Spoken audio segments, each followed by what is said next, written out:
ৰাজপথত এটাৰ পিছত আনটো দুৰ্ঘটনা। বোকাখাটৰ মেথনিত ভয়ানক দুৰ্ঘটনাত নিহত 3জন। এখন বাইকেৰে অহা 3জন যুৱকে খুন্দা মাৰে এখন ট্ৰাকৰ পিছফালে। ঘটনাস্থলীতে মৃত্যু হয় এজনৰ। আনহাতে চিকিৎসালয়ত মৃত ঘোষণা কৰে আন 2জনক। নিহত দিগন্ত দাস, লক্ষ্মণ দাস আৰু লুকু দাস। নিহত তিনিওৰে ঘৰ বোকাখাট পাণবাৰীৰ আদৰ্শ গাঁৱত। আমি গম পোৱা মতে মেথনি বাইক আৰু ট্ৰাকৰ মাজত এক্সিডেণ্ট এটা হ'ল। আমাৰ পাণবাৰী আদৰ্শ গাঁৱত 3টা ল'ৰা আছিলে বাইকত।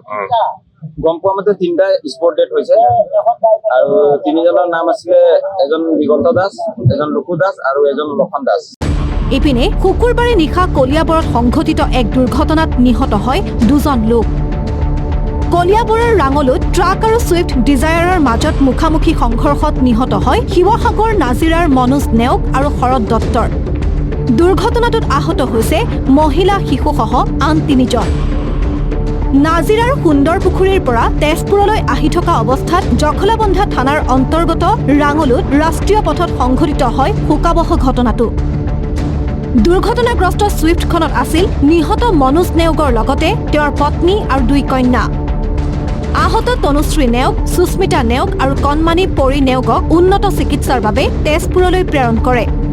গাড়ীখন চলাইছিল দুৰ্ঘটনাত মৃত্যু হোৱা শৰৎ দত্তই। ইপিনে চামগুৰিৰ সোণাৰীবালিত পথ দুৰ্ঘটনাত প্ৰাণ হেৰুৱালে এটি 10 বছৰীয়া কন্যা শিশুৱে। ৰাস্তা পাৰ হোৱাৰ সময়তে এখন 4চকীয়া বাহনে খুন্দা মৰাৰ ফলত মৃত্যু হয় সোণাৰীবালিৰ সাবিন আহমেদৰ। ৰাস্তা পাৰ হৈছিলে আপোনাৰ ইনোভা গাড়ী আছিলে মাৰি দিছে, মাৰাৰ পিছত আপোনাৰ ড্ৰাইভাৰ লাগি কিনে নহ'লে ৰাতি দেখা হৈ গ'ল। ক'ত ঘৰ? সোণাৰীবালি। ঘৰ ছোৱালীজনীৰ ঘৰ সোণাৰীবালিত।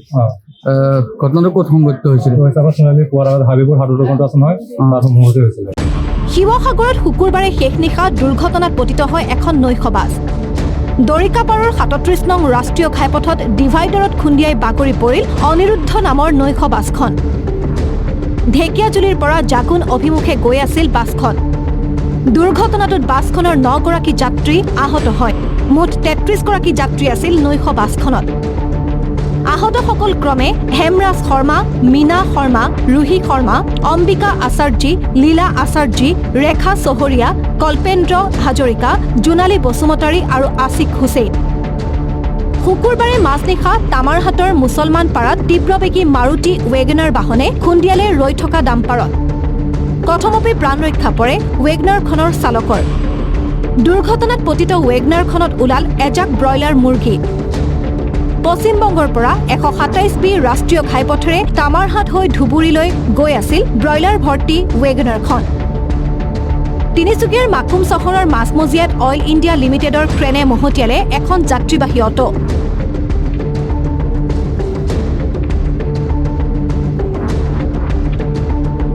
তিনিচুকীয়াৰ দিশৰ পৰা আহি থকা অটোখন পিছফালৰ পৰা খুন্দিয়াই অইল ইণ্ডিয়া লিমিটেডৰ ক্ৰেনখনে। অটোখনৰ চালক অমৃত তাঁতীসহ এজন যাত্ৰী গুৰুতৰভাৱে আহত হয়। ইপিনে গুৱাহাটীৰ GS ৰোডত দুৰ্ঘটনাত নিহত হোৱা আফ্ৰিদ হুছেইনৰ নিথৰ দেহ শিৱসাগৰৰ জেঙনিকটীয়াৰ ঘৰ গৈ পাইগৈ। মৃতদেহ গৈ পোৱাৰ লগে লগে শোকস্তব্ধ ঘৰখনত হাহাকাৰ লাগে। কান্দোনত ভাগি পৰে আত্মীয় স্বজন।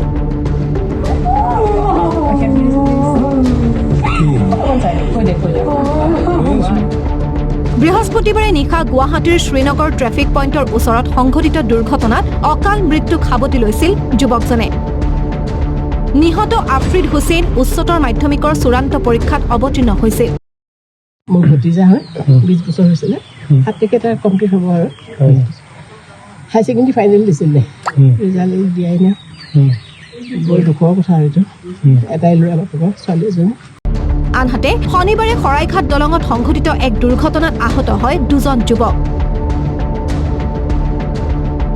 শুকুৰবাৰে নিশাৰ পৰা শনিবাৰে বিয়লি পৰ্যন্ত সংঘটিত কেইবাটাও দুৰ্ঘটনাত এনেদৰে হতাহত হয় কেইবাজনো লোক।